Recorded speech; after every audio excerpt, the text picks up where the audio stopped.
ஹalleluya. இப்பொழுதுதான் நாம் கிறிஸ்மஸ் பண்டிகை ஆசரித்தோம். புதிய வருட பிறப்பு பண்டிகை ஆசரித்தோம். கிறிஸ்தவர்களாகிய நாம் தினமும் நம்முடைய அனுதின வாழ்க்கையிலே ஆசரிக்க வேண்டிய ஒரு பண்டிகை இருக்கிறது. அதை குறித்து நீங்கள் ஏற்கனவே அறிந்திருப்பீர்கள். ஒருவேளை நீங்கள் அறிந்திருக்கவில்லை என்றால் இன்றைய தினத்திலே என்னோடு கூட 1 கொரிந்தியர் 5ஆம் அதிகாரத்தை எடுத்துக்கொள்ளுங்கள். இதிலிருந்து நாம் கற்றுக்கொள்ளலாம். 8வது வசனம், ஆதலால் பழைய புளித்த மாவோடே அல்ல, துர்க்குணம் பொல்லாப்பு என்னும் புளித்த மாவோடும் அல்ல, துப்புரவு உண்மை என்னும் புளிப்பில்லாத அப்பத்தோடே பண்டிகையை ஆசரிக்க கடவோம். இங்கு நாம் பார்க்கிறோம், புளிப்பில்லாத அப்பத்தோடே கூட பண்டிகையை ஆசரிக்க கடவோம் என்று அப்போஸ்தலனாகிய பவுல் கொரிந்து சபைக்கு எழுதுகிறார். இங்கு சொல்லப்படுகிற பண்டிகை என்ன? புளிப்பில்லாத அப்ப பண்டிகை. இது யாத்ராகமத்திலே நாம் வாசிக்கிறோம். இஸ்ரவேல் ஜனங்கள் எகிப்தில் இருந்து விடுதலை பெற்று வெளியே வரும்போது கர்த்தராகிய தேவன் அவர்களுக்கு ஆசரிக்க சொன்ன பண்டிகையாக இது இருக்கிறது. இந்த பண்டிகையை நாமும் இப்பொழுது ஒவ்வொரு நாளும் நம்முடைய அனுதின வாழ்க்கையிலே ஆசரிக்க வேண்டியதாக இருக்கிறது என்று இங்கு அப்போஸ்தலனாகிய பவுல் கொரிந்து சபைக்கு எழுதுவதன் மூலமாக நமக்கும் அவர் சொல்லுகிறார். இங்கு பழைய புளித்த மாவோடே அல்ல, புளிப்பில்லாத அப்ப பண்டிகையிலே பழைய புளித்த மாவை கழித்து போட வேண்டும். இங்கு கொரிந்து சபையிலே விபச்சார பாவம் காணப்படுகிறது. அதை குறித்து பவுல் அவர்களுக்கு எழுதுகிறார். சபையிலே விபச்சாரக்காரர்கள் இருக்கிறார்கள், அவர்களை நீங்கள் கண்டியாமல் இருக்கிறது என்ன என்று கேட்டு, நீங்கள் மேன்மை பாராட்டுகிறது நல்லதல்ல, கொஞ்சம் புளித்தமா பிசைந்தமா முழுவதையும் உப்ப பண்ணும் என்று அறியீர்களா? ஆகையால் பழைய புளித்தமாவை உங்களை விட்டு கழித்து போடுங்கள், ஏனெனில் பஸ்காவாகிய கிறிஸ்து நமக்காக பலியிடப்பட்டிருக்கிறாரே என்று சொல்லுகிறார். இங்கு புளிப்பில்லாத அப்ப பண்டிகையை நம்மை ஆசரிக்க சொல்லுகிற அவர் பஸ்காவாகிய கிறிஸ்து நமக்காக பலியிடப்பட்டிருக்கிறார் என்று சொல்லுகிறார். முதலாவதாக இந்த புளிப்பில்லாத அப்ப பண்டிகையை குறித்து நாம் அறிந்து கொள்ளலாம். யாத்ராகமத்திலே 12ஆம் அதிகாரம் 13ஆம் அதிகாரங்களை நாம் வாசிக்கும் போது அதை நாம் தெரிந்து கொள்ளலாம்.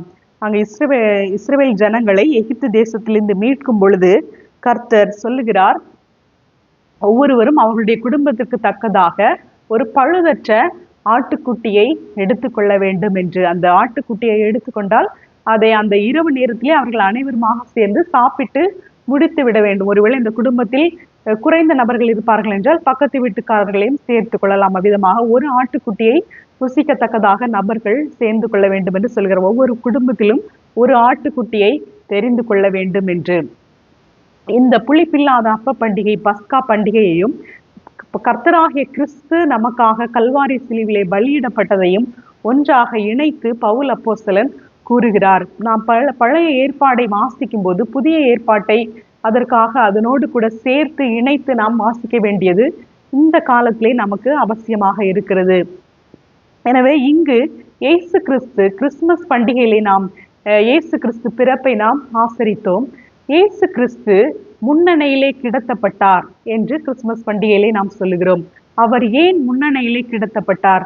அவர் வேறு எங்கு வேண்டுமானாலும் அவர் தெரிந்து கொண்டிருக்கலாம். அவருடைய பிறப்பின் அடையாளங்கள், அவர் எங்கு பிறக்க வேண்டும், பெத்லகேமில் பிறக்க வேண்டும், அதற்காக அவர் யோசேப்பையும் மரியாளையும் அங்கு எழுதுவதற்காக, குடிமதிப்பு எழுதுவதற்காக கொண்டு வந்து அங்கு பெத்லகேமிலே அவர் பிறக்கிறார்.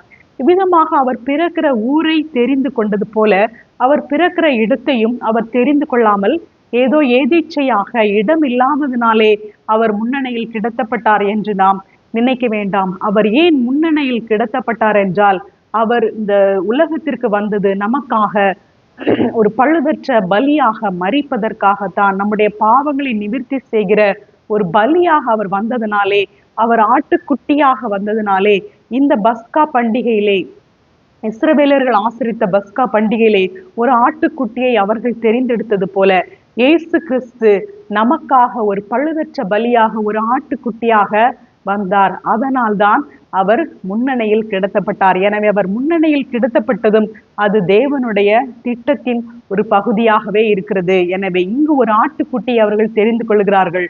அதுபோல ஆண்டவராகிய இயேசு கிறிஸ்து ஒரு ஆட்டுக்குட்டியாக இந்த உலகத்தில் பிறந்தார்.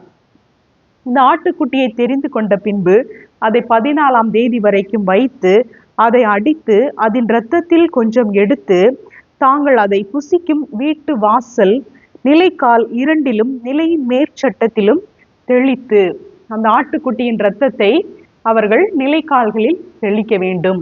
இதை நாம் புதிய ஏற்பாட்டு காலத்தில், நம்முடைய காலத்தில் இதை ஒப்பிடும்போது இயேசு கிறிஸ்து பஸ்கா பலியாக அவர் பலியிடப்பட்டிருக்கிறார். அவருடைய இரத்தத்தை வீட்டு நிலைக்கால்களில் தெளிக்க வேண்டும் என்று சொன்னால் ஆண்டவரே இப்பொழுது, இயேசுதான் இப்பொழுது வாசலாக இருக்கிறார். இதை நாம் யோவானில் வாசிக்கிறோம். யோவான் 10ஆம் அதிகாரத்தில் நாம் வாசிக்கிறோம், நானே வாசல், என் வழியாக ஒருவன் உட்பிரவேசித்தால் உள்ளும் புறமும் சென்று மேய்ச்சலை கண்டடைவான் என்று இயேசு கிறிஸ்து சொல்லுகிறார். இயேசுவே வாசலாக இருக்கிறார். நாம் இந்த வாசலில் நிலைக்கால்களில் இரத்தத்தை பூச வேண்டும் என்று சொன்னால், இயேசுவின் இரத்தத்தை நாம் நமக்காக ஒவ்வொருவரும் தனித்தனியாக சுதந்திரித்துக் கொள்ள வேண்டும். கல்வாரி சிலுவையிலே இயேசு கிறிஸ்து இந்த உலகத்தில் உள்ள அனைவருக்காகவும் தம்முடைய இரத்தத்தை சிந்தினார். அவர் பொதுவாக எல்லோருக்காகவும் எந்தவித பாரபட்சமும் இன்றி எல்லோருக்காகவும் அந்த இரத்தத்தை சிந்தி இருக்கிறார். விசுவாசிக்கிற ஒவ்வொருவருக்கும் இயேசு கிறிஸ்துவின் இரத்தம் சகல பாவங்களையும் நீக்கி நம்மை சுத்திகரிக்கிறதாக இருக்கிறது. ஆனால் இந்த இரத்தம் சிந்தப்பட்டதையும், அந்த இயேசு கிறிஸ்துவின் இரத்தம் நம்முடைய பாவங்களை நீக்கி நம்மை சுத்திகரிக்கும் என்பதையும் நாம் ஒவ்வொருவரும் தனித்தனியாக நம்முடைய சுய தீர்மானத்தின்படியாக, நம்முடைய சுய விருப்பத்தின் படியாக நாம் விசுவாசிக்க வேண்டும். விசுவாசித்து நமக்கு நாமே அதை அப்ளை செய்து கொள்ள வேண்டும். அந்த விசுவாசத்தை, இயேசு கிறிஸ்துவினுடைய இரத்தம் நம்முடைய பாவங்களை நீக்கி நம்மை சுத்திகரிக்கிறது, நம்மை பரிசுத்தவான்களாக மாற்றுகிறது, அவருடைய பிள்ளையாக மாற்றுகிறது. இயேசு கிறிஸ்துவின் இரத்தத்தினால் தான் நாம் மன்னிக்கப்பட்டிருக்கிறோம். இயேசு கிறிஸ்துவின் இரத்தத்தினால் தான் நாம் பிதாவினிடத்தில் சேருகிறோம். நாம் ஏற்றுக்கொள்ளப்பட்டதும் நாம் மன்னிக்கப்பட்டதும் இயேசு கிறிஸ்துவின் இரத்தத்தினால் மாத்திரமே என்பதை நாம் ஒவ்வொருவரும் தனித்தனியாக நாம் அதை விசுவாசித்து ஏற்றுக்கொள்ள வேண்டும். இதுதான் இந்த புளிப்பில்லா அப்ப பண்டிகையிலே வீட்டு நிலைக்கால்களில் இரத்தத்தை பூசியது போல நாம் ஒவ்வொருவரும் இயேசு கிறிஸ்துவின் இரத்தத்தை நாம் ஏற்றுக்கொண்டு, இயேசு கிறிஸ்துவின் இரத்தத்தினால் நாம் பிதாவினிடத்தில் ஏற்றுக்கொள்ளப்படுகிறவர்களாக இருக்கிறோம். நாம் பிதாவை கிட்டி சேருகிறவர்களாக இருக்கிறோம். நாம் புற ஜாதிகளாக இருந்தோம், ஆனால் நம்மை தேவனோடு கூட, நாம் தூரமாக இருந்த நம்மை தேவனோடு கூட பக்கத்தில் கொண்டு வந்தது இயேசு கிறிஸ்துவின் இரத்தம் தான். நாம் ஏற்றுக்கொள்ளப்பட்டிருப்பதும் மன்னிக்கப்பட்டிருப்பதும் இயேசு கிறிஸ்துவின் இரத்தத்தினால் தான். இதை நாம் ஒவ்வொருவரும் விசுவாசிக்க வேண்டும். அன்று ராத்திரியிலே அதன் மாம்சத்தை நெருப்பினால் சுட்டு புளிப்பில்லா அப்பத்தோடும் கசப்பான கீரையோடும் அதை புசிக்க கடவர்கள். அதன் மாம்சத்தை புசிக்க கடவர்கள். பஸ்கா அடிக்கப்பட்ட ஆட்டுக்குட்டியின் மாம்சத்தை புசிக்க வேண்டும் என்று சொல்லப்பட்டிருக்கிறது. இதன் அடையாளம் என்னவென்றால், கிறிஸ்துதான் பஸ்கா பலியாக பலியிடப்பட்டிருக்கிறார். அதன் மாம்சத்தை புசிக்க வேண்டும் என்றால் கிறிஸ்து இயேசு வார்த்தை ஆகிய தேவனாக இருக்கிறார். எனவே நாம் தேவனுடைய வார்த்தையை தியானிக்கிறவர்களாக, அதை உட்கொள்கிறவர்களாக நாம் இருக்க வேண்டும். இதை எரேமியாவிலே நாம் வாசிக்கலாம். 15ஆம் அதிகாரத்திலே உம்முடைய வார்த்தைகள் கிடைத்த உடனே அவைகளை உட்கொண்டேன் என்று எரேமியா புஸ்தகத்தில் நாம் வாசிக்கிறோம். தேவனுடைய வார்த்தையை நாம் தியானிக்கிறவர்களாக, அதை உட்கொள்கிறவர்களாக நாம் இருக்க வேண்டும். ஒருவர் ரட்சிக்கப்பட்டு கிறிஸ்தவராக மாறியவுடன் அவர் ஒரு பலனுள்ள கிறிஸ்தவராக மாற வேண்டும் என்றால், அவர் தொடர்ந்து தேவனுடைய வார்த்தைகளை, பரிசுத்த வேதாகமத்தின் வசனங்களை வாசித்து அதை உட்கொள்ளுகிறவராக இருக்க வேண்டும். இதுதான் பஸ்கா மாம்சத்தை உட்கொள்வது என்பது. நாம் தேவனுடைய வார்த்தையை தியானிப்பதை நமக்கு போதிக்கிறதாக இருக்கிறது. இன்னுமாக நாம் வாசிக்கிறோம், அதை புசிக்க வேண்டிய விதமாவது, நீங்கள் உங்கள் அறைகளில் கச்சை கட்டி கொண்டும் உங்கள் கால்களில் பாதரட்சை தொடுத்து கொண்டும் உங்கள் கையில் தடி பிடித்து கொண்டும் அதை தீவிரமாய் புசிக்க கடவீர்கள். அது கர்த்தருடைய பஸ்கா. அதை தீவிரமாக புசிக்க வேண்டும் என்று எழுதப்பட்டிருக்கிறது. ஏனெனில் இவர்கள் எகிப்து தேசத்தில் இருந்து விடுதலையாகி அவர்கள் விடுதலை பயணமாக அவர்கள் துவங்குகிறார்கள். அதை போலத்தான் நாமும் பாவத்தில் இருந்து விடுதலையாகி இயேசுவை நோக்கிய, பிதாவை நோக்கிய, அவரோடு கூட இணைந்த பரம எருசலேமை நோக்கிய பயணத்தை நாம் துவங்கி இருக்கிறோம். எனவே நாம் இயேசுவை ஏற்றுக்கொண்டு விட்டோம் என்றால் அதன் அர்த்தம் நம்முடைய பிரயாணம் முடிந்து விட்டது என்பதல்ல, நம்முடைய பிரயாணம் துவங்கி இருக்கிறது என்பதுதான். நம் பாவத்தை விட்டு பரிசுத்த வாழ்க்கையிலே நம்முடைய பிரயாணத்தை நாம் துவங்கி இருக்கிறோம். எனவே தீவிரமாக புசிக்க வேண்டும் என்பது நாம் ஒரு அவசரத்தில் தீவிரத்தில் இருக்கிறோம், நாம் பிரயாணத்தில் இருக்கிறோம், பிரயாணத்திற்கு ஆயத்தமாக இருக்கிறோம், அதை குறிக்கிறதாக இருக்கிறது. அதை நாம் ஒருபோதும் மறந்து போகக்கூடாது. நாம் பரிசுத்த பாதையிலே பிரயாணத்தில் நாம் சென்று கொண்டிருக்கிறோம். இந்த ஜனங்கள், இந்த இஸ்ரவேல் ஜனங்கள், பஸ்காவை புசித்த ஜனங்கள், அவர்கள் அனைவரும் ரட்சிக்கப்படவில்லை. அவர்கள் அனைவரும் கானான் தேசத்தை சென்று அடையவில்லை. அவர்கள் கீழ்ப்படியாதவர்கள் வனாந்திரத்திலே மாண்டு போனார்கள். நாமும் இயேசுவை ஏற்றுக்கொண்டதனால் மாத்திரம் நாம் பரலோக ராஜ்யத்தை சென்று அடைந்து விட முடியாது. நம்முடைய பிரயாணத்திலே தொடர்ந்து நாம் கர்த்தரோடு கூட இருந்தால்தான், அவருடைய இரத்தம் தான் நம்மை முற்றிலுமாக ஒவ்வொரு நேரத்திலும் நம்மை கழுவி சுத்திகரித்து மூடி பாதுகாத்து அவருக்குள்ளாக நம்மை கொண்டு பத்திரமாக கொண்டு செல்கிறதாக இருக்கிறது. பிரயாணத்தை துவங்கிய நாம் வழியிலேயே மாண்டு போன இஸ்ரவேலர்களைப் போல நாம் இருக்க வேண்டாம். நாம் நம்முடைய பிரயாணத்தை வெற்றிகரமாக முடிக்க வேண்டும் என்றால் நாம் கீழ்ப்படுகிறவர்களாக இருக்க வேண்டும். இவர்கள் விசுவாசியாதபடியினாலே, அவிசுவாசத்தினாலே மாண்டு போனார்கள், கீழ்ப்படியாமையினாலே மாண்டு போனார்கள். நாம் கர்த்தருக்கு கீழ்ப்படுகிறவர்களாக, அவரை விசுவாசிக்கிறவர்களாக, இயேசுவின் இரத்தத்தை பற்றி கொள்கிறவர்களாக நாம் இருக்கும்போது நம்முடைய இந்த பிரயாணத்தை நாம் வெற்றியாக முடித்தவர்களாக நாம் இருப்போம். இந்த புளிப்பில்லா அப்ப பண்டிகை குறித்து பழைய ஏற்பாட்டில் சொல்லப்பட்டதன் அடையாளங்களை நாம் சிறிது அளவில் நாம் பார்த்தோம். நாம் முழுவதுமாக நாம் பார்க்கவில்லை என்றாலும் இதற்கு அநேக இன்னும் அதிகமாக ஆவிக்குரிய அர்த்தங்கள் இருக்கும். நாம் சிறு சிறு செய்திகளை பார்ப்பதினால் நாம் கொஞ்சம் கொஞ்சம் சத்தியங்களை தான் நாம் தியானிக்கிறோம். ஆனால் நீங்கள் ஒவ்வொருவரும் தொடர்ந்து தியானிக்க துவங்கினீர்கள் என்றால் கர்த்தர் உங்களுக்கு இன்னும் அதிகமாக ரகசியங்களை வெளிப்படுத்துவார். அவரை தேடுகிற ஒவ்வொருவருக்கும் கர்த்தர் ரகசியங்களை வெளிப்படுத்துகிறவராக, அவர்களோடு கூட பேசுகிறவராக, இடைப்படுகிறவராக, வேதத்தின் ஆழங்களை, மறைப்பொருள்களை வெளிப்படுத்துகிறவராகவே கர்த்தர் இருக்கிறார். எனவே நீங்களும் தொடர்ந்து இந்த பஸ்கா மாംசத்தை புசிக்க வேண்டும் என்பதன் அர்த்தம் நாம் கர்த்தருடைய வார்த்தையை புசிக்க வேண்டும் என்பது போல ஒவ்வொரு நாளும் நாம் கர்த்தருடைய வார்த்தையை புசித்தால்தான் நாம் பலனுள்ள கிறிஸ்தவர்களாக இருப்போம். கர்த்தருடைய வார்த்தையை நாம் புசிக்கவில்லை என்றால் ஒரு பலவீனமான கிறிஸ்தவர்களாக நாம் இருப்போம். இப்பொழுது நாம் புளிப்பில்லா அப்ப பண்டிகை குறித்து பார்த்தோம்.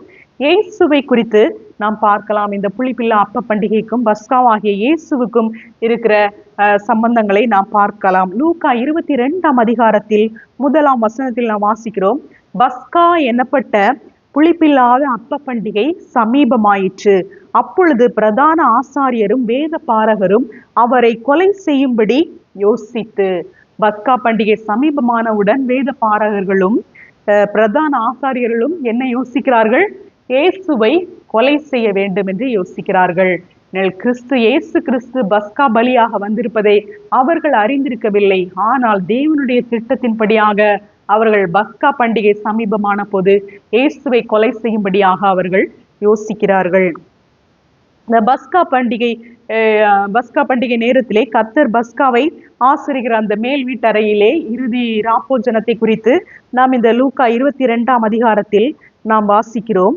15ஆம் வசனத்தில் அவர் சீஷர்களோடு கூட மேல் வீட்டறையிலே பந்தி இருக்கும்போது அவர் சொல்லுகிறார், அப்பொழுது அவர் அவர்களை நோக்கி, நான் பாடுபடுகிறதற்கு முன்னே உங்களுடனே கூட இந்த பஸ்காவை புசிக்க மிகவும் ஆசையாயிருந்தேன். தேவனுடைய ராஜ்யத்திலே இது நிறைவேறும் அளவும் நான் இனி இதை புசிப்பதில்லை என்று உங்களுக்கு சொல்லுகிறேன் என்று சொல்லி அவர் பாத்திரத்தை எடுத்து ஸ்தோத்திரம் பண்ணி, நீங்கள் இதை வாங்கி உங்களுக்குள்ளே பங்கிட்டுக் கொள்ளுங்கள். தேவனுடைய ராஜ்யம் வருமளவும் நான் திராட்சைப்பழ ரசத்தை பானம் பண்ணுவதில்லை என்று உங்களுக்கு சொல்லுகிறேன் என்றார். பின்பு அவர் அப்பத்தை எடுத்து ஸ்தோத்திரம் பண்ணி அதை பிட்டு அவர்களுக்கு கொடுத்து, இது உங்களுக்காக கொடுக்கப்படுகிற என்னுடைய சரீரமாய் இருக்கிறது, என்னை நினைவு கூறும்படி இதை செய்யுங்கள் என்றார். போஜன பண்ணின பின்பு அவர் அந்தபடியே பாத்திரத்தையும் கொடுத்து, இந்த பாத்திரம் உங்களுக்காக சிந்தப்படுகிற என்னுடைய இரத்தத்தினாலாகிய புதிய உடன்படிக்கையாய் இருக்கிறது என்றார். இஸ்ரவேல் ஜனங்கள் எகிப்திலிருந்து வந்தபோது அங்கு சங்கார தூதனில் இருந்து அவர்களை காப்பதற்காக அவர்களுக்கு ஒரு உடன்படிக்கையின் இரத்தம் வீட்டு வாசல் நிலைக்கால்களிலே பூசப்பட்டது. இங்கு ஆண்டவராகிய இயேசு கிறிஸ்து சொல்லுகிறார், என்னை நினைவு கூறும்படியாக இந்த அப்பத்தையும் இந்த திராட்சை ரசத்தையும் ஆசரியுங்கள், பரிசுத்த திருவிருந்தை ஆசரியுங்கள், இது என்னுடைய இரத்தத்தினாலாகிய புதிய உடன்படிக்கையா இருக்கிறது என்று இங்கு ஒரு புதிய உடன்படிக்கையை அவர் ஏற்படுத்துகிறார். இஸ்ரவேல் ஜனங்களோடு கூட அவர் ஒரு புதிய உடன்படிக்கையை ஏற்படுத்தி இருந்தார். ஆபிரகாம் காலத்திலே விருத்த சேதனம் என்கிற ஒரு உடன்படிக்கை அவர் ஏற்படுத்தினார். அதற்கு முன்பாக அப்படிப்பட்ட காரியங்கள் இல்லை. ஆனால் ஆபிரகாமுக்கு அவர் அதை தெளிவாக கூறி அதை எவ்விதமாக ஆசிரிக்க வேண்டும், எவ்விதமாக எத்தனையாவது நாளில் செய்ய வேண்டும், அதற்குரிய முறைமைகள் எல்லாவற்றையும் கர்த்தர் அவருக்கு விளக்கி கொடுத்து அவர் அதை செய்யும்படியாக சொன்ன போது அவர் விசுவாசித்து கர்த்தர் சொன்னதை அவர் செய்தபடியினாலே அவர் விசுவாசிகளின் தகப்பனாக அவர் இருக்கிறார். ஒரு புதிய ஒரு காரியம் வந்த போது அது எவ்வளவு ஆபத்தானதாக இருந்த போதிலும் கர்த்தர் சொன்ன போது இதற்கு முன்பாக யாரும் இதை செய்திருக்கவில்லை. ஆனாலும் அவர் அதை முதல் முறையாக அவர் செய்து அதை தன்னுடைய சந்ததிக்கும் தலைமுறைகளுக்கும் அந்த உடன்படிக்கை அவர் கற்றுக் கொடுத்து போதித்து அவர் தகப்பனாக, விசுவாசத்தின் தகப்பனாக அவர் மாறினார். அதே போலத்தான் அவர் ஈசாக்கை பலியிடும் போது கூட குமாரனை பலியிட வேண்டுமா என்று அவர் யோசிக்காமல் கர்த்தர் சொன்ன உடனே அதை அப்படியே செய்கிறவராக அவர் இருந்து விசுவாசத்தின் தகப்பனாக அவர் இருக்கிறார். அதே போலத்தான் இங்கு இயேசு கிறிஸ்து இங்கு ஒரு புதிய உடன்படிக்கை நம்மோடு கூட ஏற்படுத்துகிறார். அவருடைய சரீரத்தினாலும் அவருடைய இரத்தத்தினாலும் சரீரத்தை அவர் சொல்லுகிறார், என்னை நினைவு கூறும்படியாக இதை செய்யுங்கள் என்று சொல்லுகிறார். திராட்சை ரசத்தை கொடுத்து இரத்தத்தினாலாகிய புதிய உடன்படிக்கையாய் இருக்கிறது என்று சொல்லுகிறார். எனவே பரிசுத்த திருவிருந்தை ஆசரிக்கிற நாம் இயேசு கிறிஸ்துவை நினைவு கூறுகிறோம். அவருடைய புதிய உடன்படிக்கையும் நாம் நினைவு கூறுகிறவர்களாக நாம் இருக்கிறோம். இந்த என்னை நினைவு கூறும்படி இதை செய்யுங்கள் என்று சொன்னார். நாம் பரிசுத்த திருவிருந்து ஆசரிக்கும் போது நாம் இயேசுவை நினைவு கூறுகிறோமா? இங்கு கொரிந்தியர் 5ஆம் அதிகாரத்திலே அப்போஸ்தலனாகிய பவுல் சொல்கிறார், நமக்காக பஸ்காவாகிய கிறிஸ்து பலியிடப்பட்டிருக்கிறாரே. பஸ்காவாகிய கிறிஸ்து நமக்காக பலியிடப்பட்டிருக்கிறார். வெளிப்படுத்தல் 5ஆம் அதிகாரத்திலே நாம் வாசிக்கிறோம், இதோ அடிக்கப்பட்ட வண்ணமாய் இருக்கிற ஒரு ஆட்டுக்குட்டி என்று நாம் வாசிக்கிறோம். வெளிப்படுத்தல் எதிர்காலத்தை குறித்து எழுதப்பட்டிருக்கிறது. அதிலே இயேசுவை குறித்து என்ன சொல்லப்பட்டிருக்கிறது? அடிக்கப்பட்ட வண்ணமாய் இருக்கிற ஒரு ஆட்டுக்குட்டி. அதன் அர்த்தம் இயேசு இன்னும் சிலுவையில் தொங்கிக் கொண்டிருக்கிறார் என்று அர்த்தமல்ல. இயேசு மரித்து 3ஆம் நாள் உயிரோடு எழுந்து விட்டார். யோவான் 1ஆம் அதிகாரத்திலே இயேசுவின் முகம் சூரியனை போல பிரகாசிக்கிறது. அப்படி பிரகாசமான மகிமையான காட்சியை நாம் பார்க்கிறோம். 5ஆம் அதிகாரத்திலே அடிக்கப்பட்ட வண்ணமாய் இருக்கிற ஆட்டுக்குட்டியானவர் என்று நாம் பார்க்கிறோம். இயேசு ஒவ்வொரு முறையிலே ஒவ்வொரு தரிசனத்தை ஒவ்வொரு வகையிலே அவர் காண்பிக்கிறார். ஒரு வகையிலே அவர் அடிக்கப்பட்ட ஆட்டுக்குட்டியானவர் என்று அவர் காண்பார். அவர் அடிக்கப்பட்ட ஆட்டுக்குட்டியானவர், அவர் யூதா கோத்திரத்து ராஜா, அவர் யூதா கோத்திரத்து சிங்கம் என்றெல்லாம் நாம் வாசிக்கிறோம். அவர் யூதா கோத்திரத்து ராஜாவாக சிங்கமாக இருக்கிறார். அதே வேளையிலே அவர் அடிக்கப்பட்ட ஆட்டுக்குட்டியானவராகவும் இருக்கிறார். வெளிப்படுத்தின விசேஷத்திலே நாம் இன்னும் தொடர்ந்து வாசிக்கிறோம், ஆட்டுக்குட்டியானவரே இவர்களை ஜீவ தண்ணீர் உள்ள நதிகள் அண்டைக்கு நடத்துவார் என்று வாசிக்கிறோம். ஆட்டுக்குட்டியானவரே அதற்கு விளக்கு என்று வாசிக்கிறோம். ஆட்டுக்குட்டியானவருடைய ஜீவ புஸ்தகத்தில் பேர் எழுதப்பட்டவர்கள் அதில் பிரவேசிப்பார்கள் என்று வாசிக்கிறோம். இயேசுவை குறித்து ஆட்டுக்குட்டியானவர் என்று அநேக பதங்கள் அங்கு எழுதப்பட்டிருக்கிறது. 5ஆம் அதிகாரத்திலே அடிக்கப்பட்ட வண்ணமாயிருக்கிற ஆட்டுக்குட்டி என்று நாம் வாசிக்கிறோம். எனவே நாம் ஒவ்வொரு நாளும் இந்த திருவிருந்தை ஆசரிக்கும் போது நாம் நினைவு கூற வேண்டியது, நாம் கர்த்தரை நினைவு கூறும்படியாகவே அவர் நமக்கு இதை ஏற்படுத்தி இருக்கிறார். என்னை நினைவு கூறும்படி இதை செய்யுங்கள். இயேசு கிறிஸ்து பஸ்காவாக பலியிடப்பட்ட ஆட்டுக்குட்டியாக இருக்கிறார்.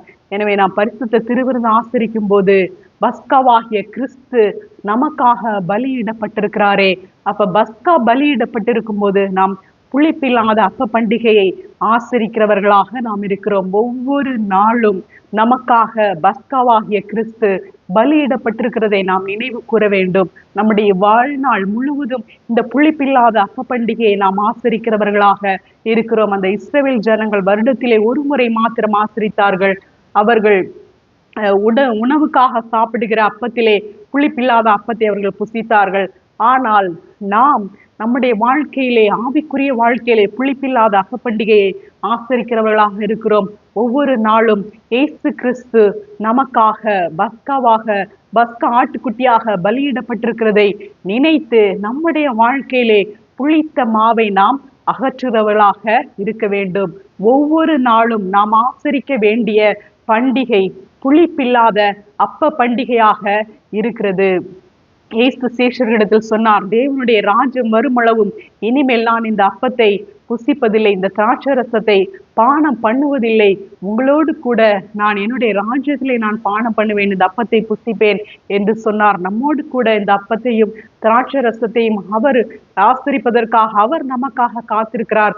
அதற்காக நாம் இந்த பிரயாணத்திலே இருக்கிறோம். எனவே ஒவ்வொரு நாளும் இந்த புளிப்பில்லாத அப்ப பண்டிகையை நாம் ஆசரித்து இயேசு கிறிஸ்துவை நினைவு கூறுகிறவர்களாக, அவருடைய இரத்தினாலாகிய இந்த புதிய உடன்படிக்கை நாம் நினைவு கூறுகிறவர்களாக இருக்க வேண்டும். அப்பொழுது இயேசு சொல்கிறார், நான் சொன்னப்பட்டபடியே போகிறேன் என்று சொன்ன போது இந்த சீஷர்கள் தங்களுக்குள்ளே இயேசு போன பின்பு யார் பெரியவராய் இருப்பார்கள் என்று அவர்கள் தங்களுக்குள்ளே வாக்குவாதம் பண்ணுகிறதை நாம் தொடர்ந்து வாசிக்கிறோம். அப்பொழுது இயேசு அவர்களை பார்த்து சொல்லுகிறார், பந்து இருக்கிறவனோ பணிவிடை செய்கிறவனோ எவன் பெரியவன்? பந்து இருக்கிறவன் அல்லவா? அப்படி இருந்தும் நான் உங்கள் நடுவிலே பணிவிடைக்காரனை போல இருக்கிறேன் என்று சொல்லி அவர் தன்னுடைய துண்டை எடுத்து அவருடைய கால்களை கழுவி அவர் துடைத்தார். எனவே பரிசுத்த திருவிருந்தை ஆசரிக்கிற நாம் இயேசு கிறிஸ்து பணிவிடைக்காரனை போல சீஷர்களுக்கு அவர் கால்களை கழுவி அவர் சொன்னார், ஆண்டவரும் எஜமானுமாய் இருக்கிற நானே உங்களுடைய கால்களை கழுவினது உண்டானால் நீங்களும் ஒருவருடைய கால்களை ஒருவர் கழுவுங்கள் என்று இயேசு கிறிஸ்து நமக்கு சொல்லி இருக்கிறார். எனவே நாம் பரிசுத்த திருவிருந்து ஆசரிப்பது போல இந்த கால்களை கழுவுவதும் நாம் ஆசரிக்க வேண்டியதாக இருக்கிறது. அநேக திருச்சபைகளிலே இதை ஆசரிக்கிறார்கள், அநேக திருச்சபைகளிலே இதை ஆசரிக்கவில்லை. எனவே நேரம் நமக்கு பத்தாது, அநேகர் இருப்பதினால் செய்ய முடியாது. தண்ணீர் பிரச்சனை, இட வசதி பிரச்சனை, இப்படிப்பட்ட காரணங்களினால் அநேகர் செய்யாமல் இருக்கிறார்கள். ஆனால் முடிந்தவர்கள் வருடத்தில் ஒரு முறையாவது அதை செய்வது நல்லது என்றுதான் நான் நினைக்கிறேன். ஏனெனில் எப்படியாக இயேசு கிறிஸ்து அப்பத்தையும் திராட்சரசத்தையும் எடுக்க சொன்னாரோ அதே போலத்தான் கால்களையும் கழுவ சொல்லியிருக்கிறார். அதை நாம் நிராகரிக்காமல் நம்மால் முடிந்தால் நம்முடைய திருச்சபைகளிலே அதை செய்யக்கூடிய வசதிகள் இருக்கிறது என்றால் அதை நாம் நிராகரிக்காமல் அதை நாம் செய்வது நல்லதாக இருக்கிறது. அதன் மூலமாக நாம் பணிவை கற்றுக்கொள்கிறோம். ஆண்டவரும் எஜமானுமாகிய நானே செய்தேன் என்றால் நீங்களும் செய்யுங்கள் என்று ஆண்டவர் நமக்கு கட்டளையிட்டிருக்கிறார். இதன் இன்னொரு அர்த்தமாக நாம் எடுத்துக்கொள்ளலாம். யாக்கோபிலே எழுதப்பட்டிருக்கிறது அல்லவா, ஒருவரோடொருவர் உங்கள் பாவங்களை அறிக்கையிடுங்கள் என்று. அதை கூட நாம் இதற்கு கால்களை கழுவ முடியவில்லை என்றால் இதை கூட நாம் அதற்கு அர்த்தமாக எடுத்துக்கொள்ளலாம். ஒருவரோடொருவர் நம் பாவங்களை அறிக்கையிட்டு தேவனுக்கு முன்பாக நீதிமான்களாக பரிசுத்தவான்களாக நாம் இருக்கலாம். ஒருவேளை நாம் பாவம் செய்தோம் என்றால் அல்லது சகோதரர்கள் பாவம் செய்தார்கள் என்றால் அவர்களை அன்போடு கரிசனையோடு அவர்களை திருத்துவதும், நாம் நம்முடைய போதகரிடத்திலோ அல்லது விசுவாசிகளிடத்திலோ நமக்கு விடுபட முடியாத பாவங்கள் இருக்கும் என்றால் அவரிடத்திலே சொல்லி ஜெப உதவியை பெறுவதும் நமக்கு நல்லதாக இருக்கிறது. அப்படி இல்லை என்றால் தேவனிடத்திலே ஒவ்வொரு நாளும் பாவங்களை அறிக்கை செய்து பாவ மன்னிப்பை பெற்றுக்கொள்வதும் நமக்கு நல்லதாக இருக்கிறது. எப்படி நாம் அப்பத்தையும் ரசத்தையும் நாம் எடுத்துக்கொள்கிறோமோ அதே போல கால்களை கழுவது நல்லதாக இருக்கிறது. இங்கு இயேசு சொல்லுகிறார், மேலும் எனக்கு நேரிட்ட சோதனைகளில் என்னோட கூட நிலைத்திருந்தவர்கள் நீங்களே, ஆகையால் என் பிதா எனக்கு ஒரு ராஜ்யத்தை ஏற்படுத்தினது போல நானும் உங்களுக்கு ஏற்படுத்துகிறேன். நீங்கள் என் ராஜ்யத்திலே என் பந்தியில் போஜன பானம் பண்ணி இஸ்ரவேலின் 12 கோத்திரங்களையும் நியாய தீர்க்கிறவர்களாய் சிங்காசனங்களின் மேல் உட்கார்வீர்கள் என்றார். இங்கு இயேசு சொல்லுகிறார், இதை நாம் ஏற்கனவே நான் உங்களிடத்தில் சொன்னேன். இயேசு எவ்வளவு ஆசையாக சொல்லுகிறார் பாருங்கள், நம்மோடு கூட போஜன பானம் பண்ணுவேன் என்று சொல்லி இருக்கிறார் என்று. இயேசு சொல்லுகிறார் சீஷர்களிடத்திலே, எனக்கு நேரிட்ட சோதனைகளில் நீங்கள் என்னோடு கூட இருந்தீர்கள். பிதா எனக்கு ஒரு ராஜ்யத்தை ஏற்படுத்தினது போல நானும் உங்களுக்கு ஒரு ராஜ்யத்தை ஏற்படுத்துவேன். அங்கு நாம் எல்லோரும் ஒன்றாக இருந்து போஜன பானம் பண்ணுவோம் என்று இயேசு கிறிஸ்து சொல்லுகிறார். நாங்கள் சிறு பிள்ளைகளாக இருக்கும் போதே எங்களுடைய அம்மா இப்படித்தான் எங்களுக்கு சொல்லி வளர்ப்பார்கள். நாங்கள் ஏதாவது விலை உயர்ந்த உணவுகளை நாங்கள் கேட்டோம் என்றால், இப்பொழுது உங்களுக்கு அது கிடைக்கவில்லை, அதை நினைத்து நீங்கள் கவலைப்படாதீர்கள். 7.5 வருஷம் ஆண்டவராக இயேசு கிறிஸ்து மத்திய ஆகாயத்திலே நமக்கு விருந்து கொடுப்பார் என்று. அப்போது நாங்கள் வீட்டில் 4 பிள்ளைகள் நாங்கள் அனைவருமாக சேர்ந்து அந்த மத்திய ஆகாயத்து விருந்திலே நாங்கள் என்னவெல்லாம் சாப்பிடுவோம் என்று நாங்கள் சிறு பிள்ளைகளாக இருக்கிற காலங்களிலே அதை குறித்து நாம் பேசிக்கொள்வோம். உண்மையாகவே நாங்கள் நம்பியிருந்தோம். இங்கு நமக்கு எதெல்லாம் கிடைக்கவில்லையோ அதெல்லாம் 7.5 வருஷத்திலே நாம் சாப்பிட்டுக் கொள்ளலாம் என்று நாங்கள் நினைத்து அதை குறித்து சந்தோஷமாக இருப்போம். ஆனால் இதை குறித்து நான் ஒரு போதகரிடத்தில் விசாரித்த போது அவர் சொன்னார், தேவனுடைய ராஜ்யத்திலே புசிப்பும் குடிப்பும் இல்லை, போஜன பானம் என்று எழுதியிருக்கிறது. ஆனால் அங்கு அப்படி எதுவும் இது ஆவிக்குரிய ரீதியான அர்த்தம் என்று. எனக்கு உண்மையிலே ஒரு வருத்தம் தான். ஏன்னா சின்ன பிள்ளையில இருந்தே மத்திய ஆகாயத்திலே இந்த மனிதர்கள் கொடுக்கிற விருந்தே இவ்வளவு பிரம்மாண்டமாக இருக்கும் என்றால் ஆண்டவர் கொடுக்கிற விருந்து எவ்வளவு பிரம்மாண்டமாக இருக்கும் என்று அதை நினைத்து நினைத்து வளர்ந்த பிள்ளைகள் நாங்கள். அது இருக்காதா? ஐயோ, ஆவிக்குரிய அர்த்தம் தானா? அப்படிப்பட்ட விருந்து இல்லையா என்று அது ஒரு ஏமாற்றமாக எனக்கு இருந்தது. ஆனால் நான் ஆண்டவரிடத்தில், என்ன ஆண்டவரே, எத்தனையோ வருடங்களாக நாங்கள் நினைத்தோமே. இப்ப ஆண்டவர் சொன்னார், 1000 வருட அரசாட்சி இருக்கிறது, அதை நீ மறந்து விட்டாயா என்று. 1000 வருட அரசாட்சியிலே நாம் போஜனம் பண்ணுகிறவர்களாகத்தான் நாம் இருப்போம். அப்பொழுது கர்த்தர் நம்மோடு கூட போஜனம் பண்ணுகிறவராக இருப்பார். இந்த தியானம் எனக்குள்ளே வந்து எனக்கு ஒரு ஆறுதலை கொடுத்தது. இதை குறித்து நீங்கள் என்ன நினைக்கிறீர்கள்? கர்த்தர் நம்மோடு கூட போஜன பானம் பண்ண விரும்புகிறார். இயேசு கிறிஸ்து சீஷரிடத்தில் சொல்லுகிறார், இந்த அப்பத்தையும் ரசத்தையும் கொடுத்து, என்னுடைய ராஜ்யம் வருவரைக்கும் நான் இனிமேல் இதை புசிப்பதும் இல்லை, பானம் பண்ணுவதும் இல்லை என்று. எனவே கர்த்தர் நம்மோடு கூட புசிக்கவும் இதை குடிக்கவும் அவர் ஆயத்தமாக இருக்கிறார். எனவே நாமும் இந்த பிரயாணத்திலே பரிசுத்தமாக ஒவ்வொரு நாளும் புளிப்பில்லாத அப்ப பண்டிகையை ஆசரித்து அவரோடு கூட இணைந்து நாம் இந்த பண்டிகையை தொடர்ந்து ஆசரிக்கிறவர்களாக நாம் இருக்கிறோம். நாம் இப்பொழுது இந்த உலகத்திலே இதை நினைவு கூறுதலாக அடையாளமாக ஆசரித்து அவரோடு கூட நமக்காக அவர் காத்து கொண்டிருக்கிறார். அவரோடு கூட நாம் இதை இணைந்து ஆசரிக்கிறவர்களாக நாம் இருக்கிறோம். இந்த போஜனத்தை குறித்து நாம் வாசிக்கும் போது வெளிப்படுத்தல் 3ஆம் அதிகாரத்திலே லவோதிக்கேயா சபைக்கும் கர்த்தர் சொல்லுகிறார், நான் வாசற்படியில் நின்று கதவை தட்டுகிறேன், ஒருவன் என் சத்தத்தை கேட்டு கதவை திறந்தால் நான் உள்ளே பிரவேசித்து அவனோடு கூட போஜனம் பண்ணுவேன் என்று. இந்த சபைக்கு கர்த்தர் சொல்லுகிறார் மேலே 16வது வசனத்திலே, இப்படி நீ குளிருமின்றி அனலுமின்றி வெதுவெதுப்பா இருக்கிறபடினால் உன்னை என் வாய் நின்று வாந்தி பண்ணி போடுவேன் என்று சொல்லுகிறார். அவருடைய சத்தத்தை கேட்டு அவருக்கு கீழ்ப்படுகிறவர்களாக நாம் இருக்கும்போது அவர் நம்மோடு கூட போஜனம் பண்ணுகிறவராக இருக்கிறார். ஆனால் அதே சமயத்திலே இந்த லவோதிக்கேயா சபையை போல நீ குளிரும் அல்ல அனலும் அல்ல, நீ குளிராயாவது அனலாயாவது இருந்தால் நலமாயிருக்கும், குளிருமின்றி அனலுமின்றி வெதுவெதுப்பா இருந்தால் உன்னை என் வாய் நின்று வாந்தி பண்ணி போடுவேன் என்று சொல்கிறார். போஜனம் பண்ணுவதற்கு எதிர்ப்பதமாக இந்த வாந்தி பண்ணி போடுவது இருக்கிறது. எனவே நாம் தேவனுக்கு கீழ்ப்படுகிறவர்களாக, புளிப்பில்லாத அப்ப பண்டிகையை ஆசிரிக்கிறவர்களாக, நம்மிடத்தில் இருக்கிற புளித்த மாவின் அனுபவங்களை நம்மை விட்டு விலக்கி நாம் தேவனுக்கென்று பரிசுத்தமாக நாம் வாழும்போது அவரோடு கூட போஜனம் பண்ணுகிறவர்களாக, சந்தோஷப்படுகிறவர்களாக நாம் இருப்போம். இல்லை என்றால் இந்த லவோதிக்கேயா சபை போல வெது வெதுப்பா இருந்தோம் என்றால் உலக வாழ்க்கையும் தேவ வாழ்க்கையும் இணைந்து அங்கும் இங்குமாக நாம் அலைந்து கொண்டிருப்போம் என்றால் தேவனுடைய வாயிலிருந்து வாந்தி பண்ணி போடுகிறவர்களாக அந்த அனுபவத்திலே நாம் இருப்போம். இங்கு யாத்ராகமத்திலே மன்னாவை பற்றி நாம் வாசிக்கும் போது, மன்னாவை அடுத்த நாள் நீங்கள் வைத்தீர்கள் என்றால் வைக்கக்கூடாது என்று சொல்லும்போது அவர்கள் கீழ்ப்படியாமல் வைக்கும்போது அது பூச்சி பிடித்து நாற்றம் எடுத்தது என்று நாம் வாசிக்கிறோம். வானத்திலிருந்து பரலோகத்திலிருந்து வந்த மன்னாதான், ஆனாலும் அவர்கள் கீழ்ப்படியாமல் அதை சேகரித்து வைத்த போது, தேவன் சொன்ன வார்த்தையை கீழ்ப்படியாமல் அவர் செய்த போது அந்த மன்னா பூச்சி பிடித்து நாற்றம் எடுத்ததை நாம் பார்க்கிறோம். நாம சவுலுக்கும் சாமுவேல் சொல்லுகிறார், பலியை பார்க்கிலும் கீழ்ப்படிதலே உத்தமம்.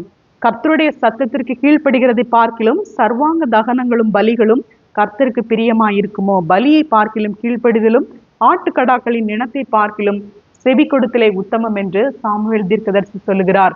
பலியை பார்க்கிலும் கீழ்ப்படிதலே உத்தமமாக இருக்கிறது. கிறிஸ்து நமக்காக பலியிடப்பட்டிருக்கிறார். நாமும் ஜீவ பலிகளாக இருக்கிறோம். ரோமர் 12ஆம் அதிகாரத்தில் வாசிக்கிறோம், நாம் ஜீவ பலிகளாக இருக்கிறோம் என்று. லேவியர் ஆகமத்திலே நாம் வாசிக்கிறோம் 2ஆம் அதிகாரம் 11வது வசனத்திலே, நீங்கள் கர்த்தருக்கு செலுத்தும் எந்த போஜன பலியும் புளித்த மாவினால் செய்யப்படாதிருப்பதாக, புளித்த மாவு உள்ளதென்றையும் தேவனுக்கு தகன பலியாக படைக்க வேண்டாம் என்று. நாம் ஜீவ பலிகளாக இருக்கிறோம். நம்மிலே புளித்த மாவின் அனுபவம் இருக்கும் என்றால் நாம் தேவனுக்கு உகந்த பலிகளாக நாம் மாற முடியாது. எனவே ஒவ்வொரு நாளும் நம்முடைய வாழ்க்கையிலே இந்த புளிப்பில்லாத அப்ப பண்டிகையை ஆசரிக்கிற நாம் இந்த புளித்த மாவை நம்மை விட்டு களைந்து போட வேண்டும். எனவே இந்த புளித்த மாவு என்றால் என்ன என்பது நாம் தொடர்ந்து நாம் பார்க்கலாம். இந்த கொரிந்து சபைக்கு அவர் சொன்னார், அவர்கள் அதிலிருந்து திருந்தினார்கள். அதையும் நாம் வாசிக்கலாம் தொடர்ந்து. அடுத்த செய்தியிலே இதன் தொடர்ச்சியை நாம் பார்ப்போம். கர்த்தர் நம்மை ஆசீர்வதிப்பாராக. நாம் ஒவ்வொரு நாளும் கர்த்தருக்காக புளிப்பில்லாத அப்ப பண்டிகையை ஆசரிக்கிறவர்களாக நாம் வாழுவோம். கர்த்தர் நம்மை ஆசீர்வதிப்பார்.